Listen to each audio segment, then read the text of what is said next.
제목을 다 같이 한번 말해 봅시다. 재림의 날을 간절히 사모하라.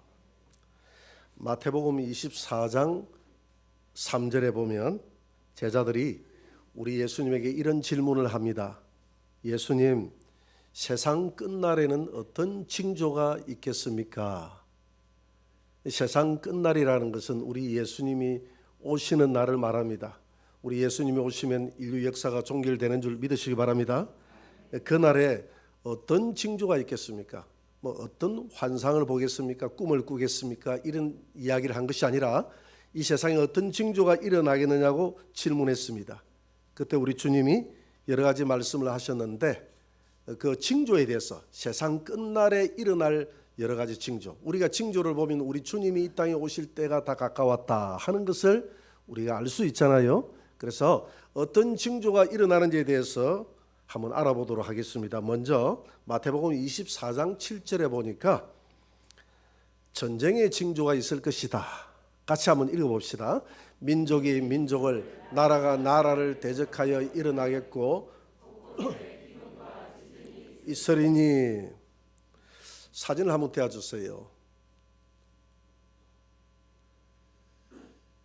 지금 이게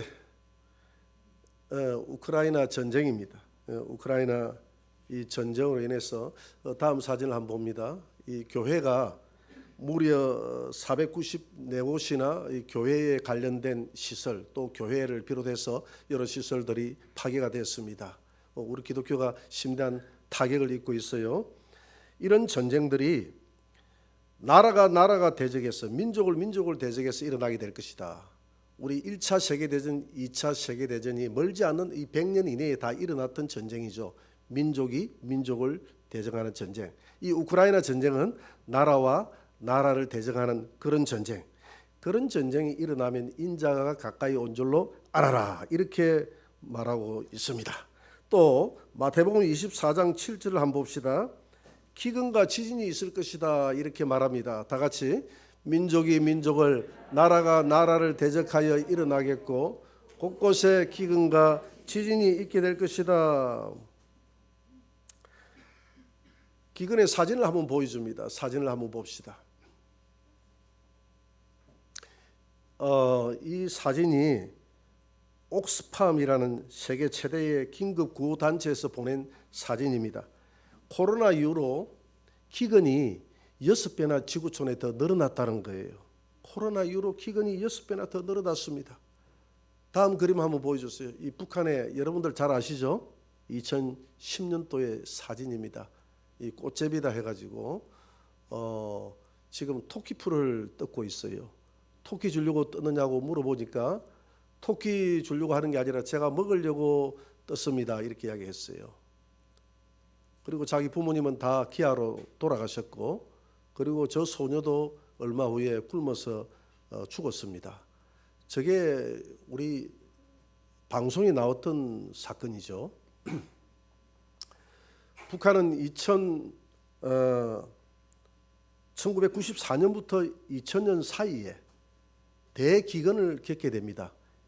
이때에 우리 신문지상에는 약 한 300만이 죽었다 이렇게 이야기를 하는데 그 정도까지는 안 된다고 그래요. 정확한 통계는 한 34만 명이 기근으로 먹지 못해서 죽었다는 거예요. 그래서 우리 탈북자들이 내려와 가지고 저하고 식사를 할 기회가 있었습니다. 그분들 한 6분하고 같이 식사를 하면서 제가 물어봤습니다. 1990 약 7년도를 전후해서 대기근 때에 북한에 300만이 죽었다는 이야기가 있는데 그렇게 많은 사람이 죽었느냐라고 물어보니까 그분들이 하는 말이 300만이나 죽었는지 얼마나 죽었는지 북한에는 서로 정보가 통제되어 있어서 잘 알 수가 없다고 그래요. 잘 알 수 없지만 많은 사람들이 죽은 것을 자기들이 목도를 했다 그래요. 길가에 시체가 죽어서 나뒹구러져 있는 이런 모습들을 흔하게 볼 수 있었다고 합니다. 특히 한경 남북도에 이게 심했다고 그래요. 어제 우리 원종아 우리 목사님 따님 자제분 결혼식을 우리 성도하고 갔다 오면서 우리 성도가 그래요. 목사님, 우리나라가 너무 살기 좋은 것 같아요. 서울에 보니까 높은 빌딩에 또 차량도 보니까 차량도 너무 화려하고 먹는 것도 너무 화려하고 부족함이 없는 이런 대한민국에 우리가 너무나 잘 사는 대한민국에 감사를 모르고 사는 것 같아요. 그렇게 이야기하는데 정말 우리나라 잘 삽니다. 이런 때일수록 우리가 감사해야 될 줄 믿습니다.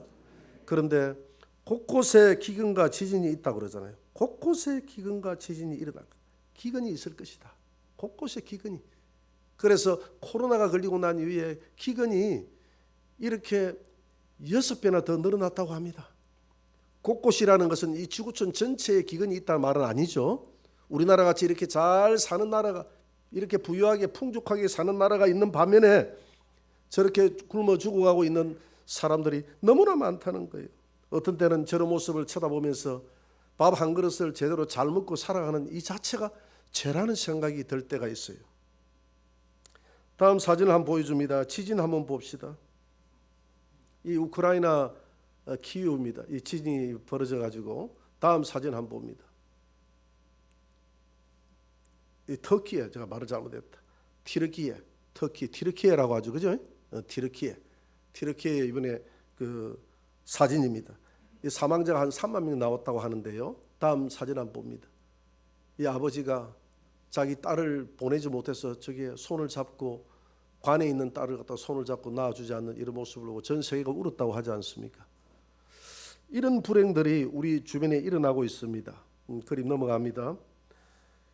약 한 3만 명 이상이 죽을 것 같아요. 지금 통계가 잡히지 않아서 한 10만 명까지도 사망자가 생길 것 같아 이렇게 이야기도 하는데, 지진으로 인해서 가장 많이 죽었던 때가 중국 산시성에서 일어난 지진입니다. 약 83만 명이 죽었습니다. 우리 김해시 인구보다 더 많이 죽었죠. 한 지진으로 인해서 이렇게 죽었어요. 2010년도에 가까이에 일어났던 IT 지진만 해도 15만 명이 16만 명의 사람들이 통계적으로 죽었습니다. 우리 주변에 우리나라도 이런 안전지대가 아니에요. 그래서 내가 이 땅에 갈 때 정도 되면 곳곳에 이런 기근이 있고 이런 지진이 있고 이런 전쟁이 일어나게 될 것이다. 그러면 이런 징조를 보고 인자가 문 앞에 이르렀음을 깨달아라. 그리고 성경은 이 마지막 때가 되면, 우리 예수님이 오실 때 이 마지막 때가 되면 빨리 왕래하게 될 것이다. 다니엘서 12장 4절을 한번 봅니다. 우리 다니엘서 12장 4절 우리 다 같이 한번 읽어봅시다.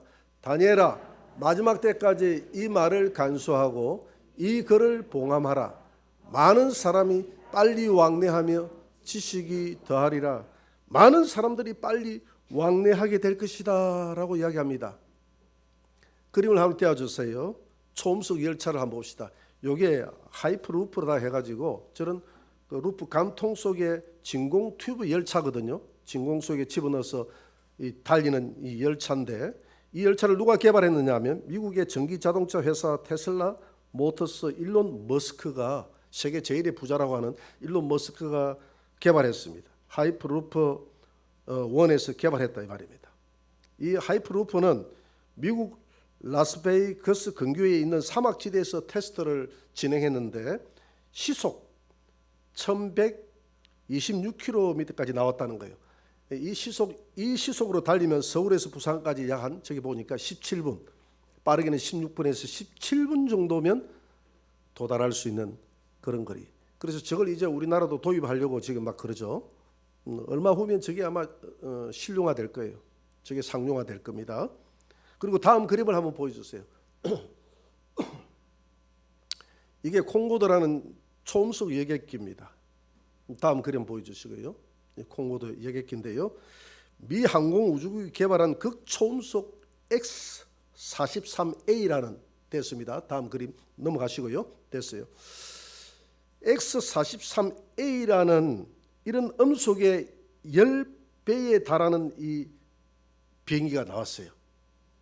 이 마 10의 속도로 비행하는데 1초에 3.5km를 달리는, 1초 하면 3.5km 갚힌다.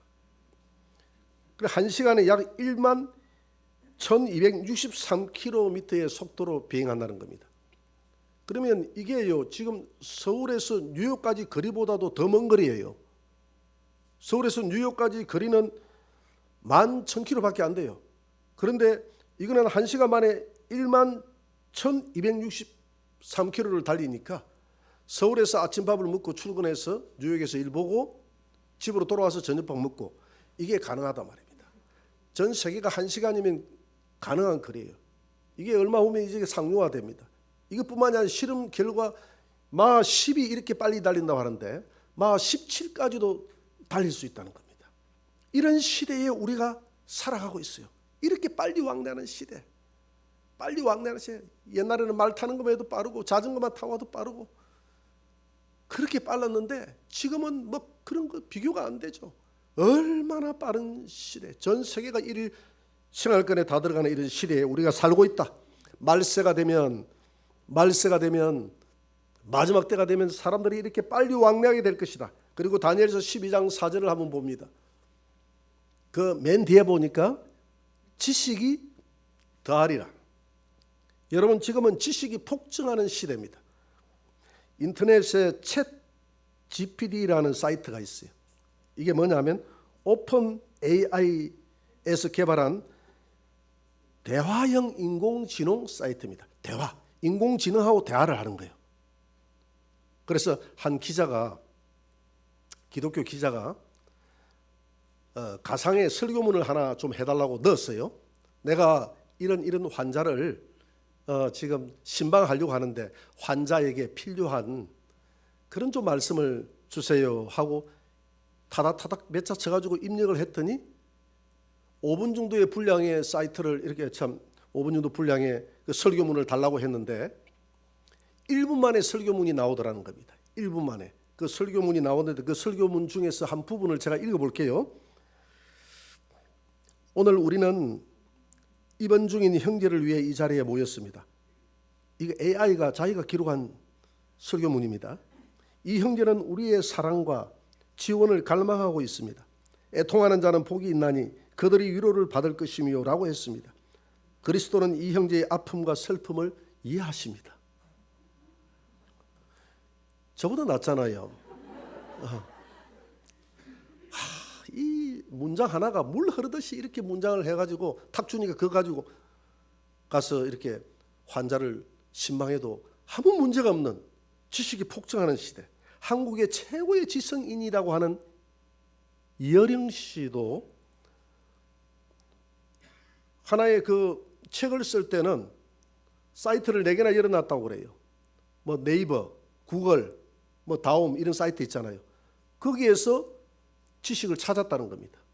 머릿속에 최고로 많이 들어가 있다고 하는 이 이어령 씨까지도 이 조그마한 핸드폰 안에 모든 지식이 다 들어있는 거예요. 이 핸드폰 안에. 이 핸드폰이 우리나라만 있으면 얼마나 좋겠어요. 이것만 있으면 전 세계 나가서 다 교수하고 다 박사 노릇 안 하겠습니까? 묻는 대로 여기서 탁탁 치면 다 답이 나오니까. 그런 시대에 우리가 살고 있어요. 모르는 게 없는 시대. 이 소나기에 다 들어있다 이 말이다. 모든 지식이 다 들어있다 이 말입니다. 그뿐만 아니라 지금은 AI를 신으로 섬기는 교회가 미국에 생겨났습니다. 그림 한번 보여주세요.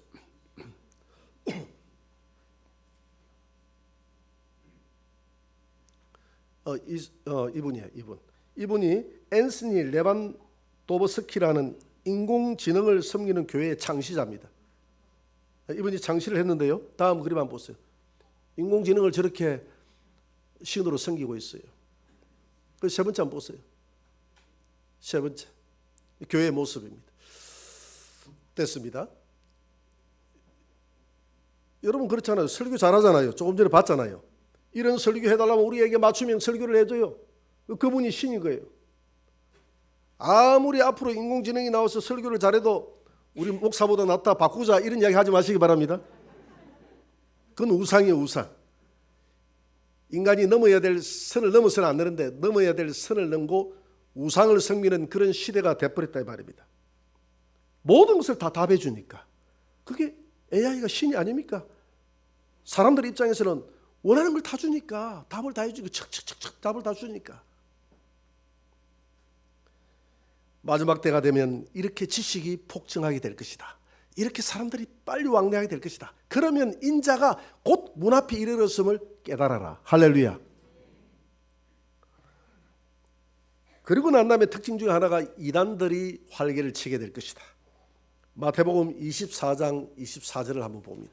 다 같이 거짓 그리스도들과 거짓 선지자들이 일어나 큰 표적과 기사를 보여 할 수만 있으면 택하신 자들도 미혹하리라.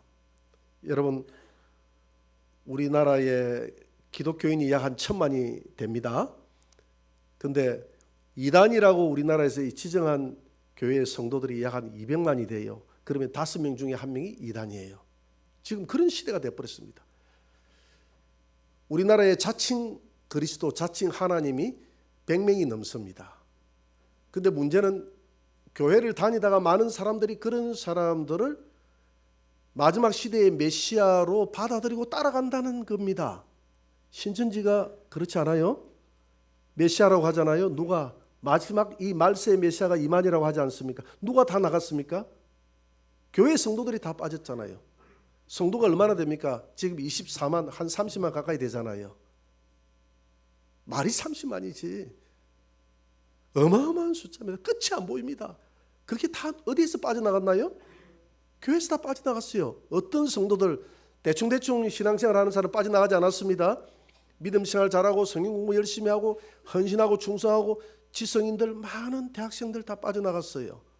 그러니까 나라고 해서 그런 이단들에게 미혹을 당하지 않는다는 보장이 없다 이 말입니다. 그건 교만이에요. 왜? 이단의 영이 한번 씨앗버리면 눈에 보이는 게 없어요. 그래서 사도 바울도 갈라디아서 1장 6절에서 내가 한 사람을 교회에 세울 때는 해산하는 고통으로 세웠는데 이단에 빠질 때는 신속하게 빠져나가는 모습을 쳐다보면서 나도 이상히 여기노라. 자기도 이상하다고 그래요. 사도 바울, 그 위대한 사도 바울조차도 자기가 가르쳤던 자가 너무 이단에 빠져버리니까 이상하다고 그럽니다. 여러분, 이런 시대에 살고 있는데 이런 모습을 쳐다보면 우리 주님의 재림의 날이 가까웠음을 믿으시기 바랍니다. 그러면 이런 시대에 우리 성도들은 어떻게 살아가야 되나? 베드로후서 3장 12절 13절을 한번 봅니다. 다 같이 읽어봅시다. 하나님의 날이 임하기를 바라보고 간절히 사모하라. 그날에 하늘이 불에 타서 풀어지고 물질이 뜨거운 불에 녹아지려니와 우리는 그의 약속대로 어가 있는 곳인 새하늘과 새 땅을 바라보노라. 지금 우리가 이 살아가는 이 세상은 하나님이 디자인한 세상이 아닙니다. 왜 하나님이 다 불로 태워버린다고 이야기할까요? 여러분, 일월성신 저것도 태워버린다고 하거든요. 우리 일월성신을 우상으로 섬겼지 않습니까? 우리가 이 땅에 우상의 흔적이 없는 게 없어요. 바다도 우상 섬, 용왕미인다 우상 섬겼죠. 그러니까 우상에 섬겼던 모든 흔적들을 하나님이 다 태워버린다는 것입니다. 태워버린다고 하니까 사람들이 믿지 않아요. 믿지 않으니까 베드로후서에서 3장에서 뭐라고 이야기했습니까? 3장 5절에 보니까 세상이 홍수 때 물로 멸망했던 것처럼 마지막 때는 불로 멸망하리라. 이 비교해서 말하잖아. 노아 홍수 때 실제로 물로 멸망한다고 했을 때 물로 멸했듯이 이 마지막 때도 하나님이 불로서 태워버린다. 이렇게 말씀하고 있습니다.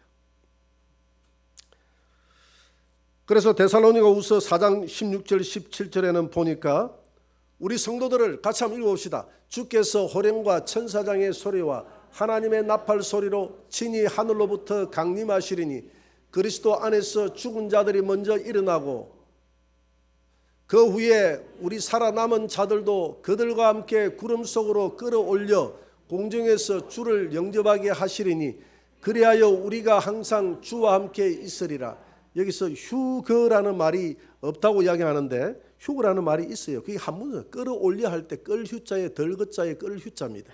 이게 끌어올린다. 이게 휴거라는 말이에요. 우리 성도들을 왜 끌어올립니까? 이 땅을 다 불로 태워버리기 때문에. 하나님이 이 땅을 다 불로 태워버리기 때문에 그렇다라는 것입니다. 여러분, 우리는 이런 이 땅을 다 태워버린다, 우리 주님이 이 땅에 다시 오신다 하는 것을 믿어야 돼요. 여러분 믿으시기 바랍니다. 왜냐하면 구약 성경은 약 2000여 가지의 예언을 기록하고 있습니다. 그런데 예수님의 초림에 대한 예언이 약 한 330번 정도 기록이 되어 있어요. 근데 그 중에서 단 한 건도 빗나간 게 없어요. 놀라운 사실이죠. 저희 형님이 교회를 잘 나가지 않고 우리 형수님이 교회를 열심히 다니니까 서울에 제 위에 형님이 있어요. 그냥 한 번씩 놀러 가면서 늘 비판적인 시각을 가지고 집에 와서 이야기를 한다고 그래요. 서울에 나보고도 그래요. 대형교회 목사치고 저 촌에 땅 안 사는 사람 없고 설교 절반은 다 공갈이고 저보고 그랬어요. 그래서 내가 여기 있는 목사님들한테 한번 물어봤어요. 목사님들 땅을 다 사놨는가 하고 물어보니까 땅 사는 목사님들 아무도 내가 아직까지 만나보지는 못했어. 근데 우리 형님 어디서 그 이야기를 들었는지. 그리고 절반은 다 공갈이다 그래요. 다 공갈 친다고 그래요.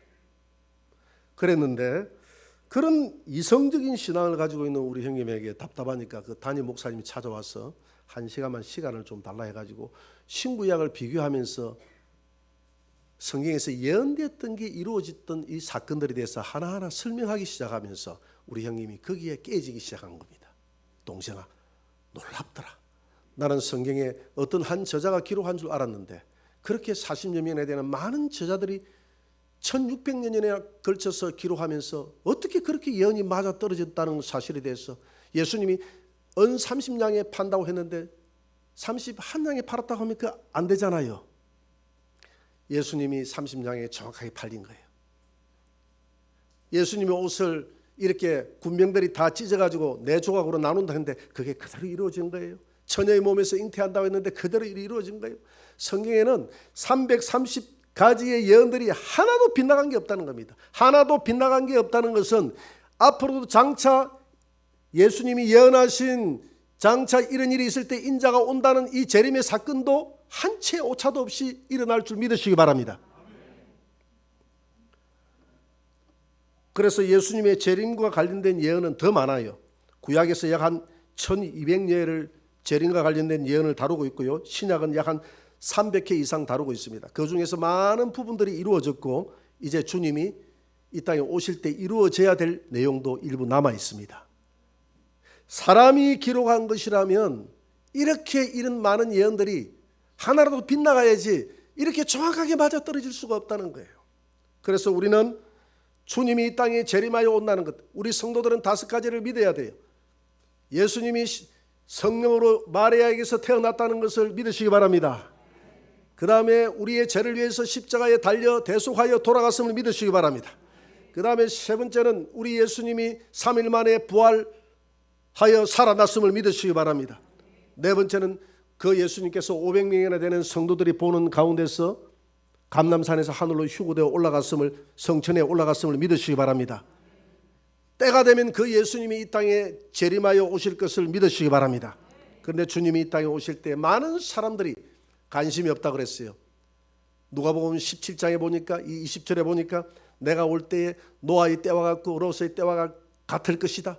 노아의 때 사람들이 노아가 그렇게 주님이 이 세상을 물로서 멸한다 할 때 사람들이 듣지 않고 사고 팔고 신고 집을 짓고 시집가고 장가가고 먹고 마시고 이렇게 팔대 사건이 일어나서 했는데 롯의 땅에 그렇게 하나님이 불러서 멸한다고 했는데 사람들이 비웃고 듣지 않더니 물이 내려서 홍수가 나기까지 깨닫지 못하더라. 인자에 임할 때도 이와 같을 것이다. 사람들이 먹고 마시고 시집가고 장가가고 그러면서 인자가 재림하여 올 때까지 깨닫지 못하고 이 땅에 푹 빠졌어. 그래서 인자가 갈 때 세상에서 믿는 자를 보겠느냐? 여러분, 이런 징조들을 쳐다보면 우리 주님이 이 땅에 오셨다는 것을 깨닫고 주님이 왜 이런 징조들을 이야기했나요? 깨닫고 더 정결하게 흠도 점도 없이 베드로후서 3장 14절에 보니까 흠도 점도 없이 주님을 기다리라고. 한번 읽어봅시다. 그러므로 사랑하는 자들아 너희가 이것을 바라보라니 주 앞에서 점도 없고 흠도 없이 평강 가운데서 나타나기를 힘쓰라. 흠도 없고 흠도 없이 주님 앞에 나타날 수 있도록 늘 돌아보라는 것입니다.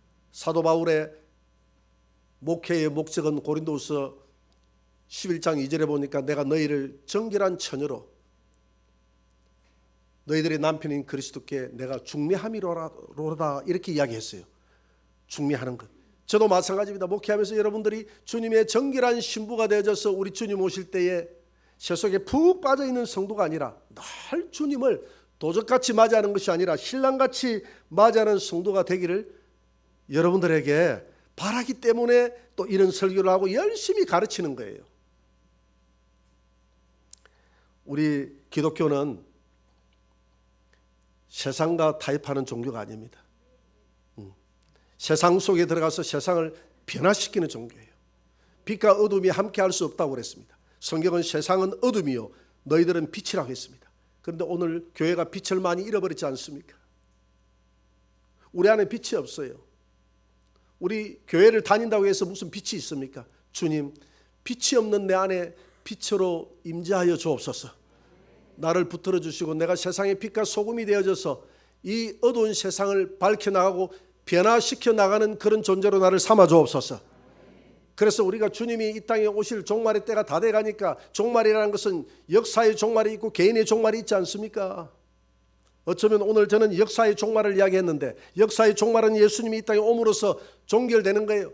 와서 이 땅을 에덴 동산으로 회복시키겠다는 겁니다. 사람이 태어나서 이렇게 살아가면서 늙고 병들고 죽어가는 이 삶이 정상이 아니라는 거예요. 하나님이 디자인한 그런 오리지널 이 디자인이 아니라는 겁니다. 잘못됐다는 거예요. 죄 때문에 이렇게 됐다. 죄 때문에 사람은 늙고 병들고 죽어간다는 겁니다. 그것 때문에 예수님이 오셨지 않습니까?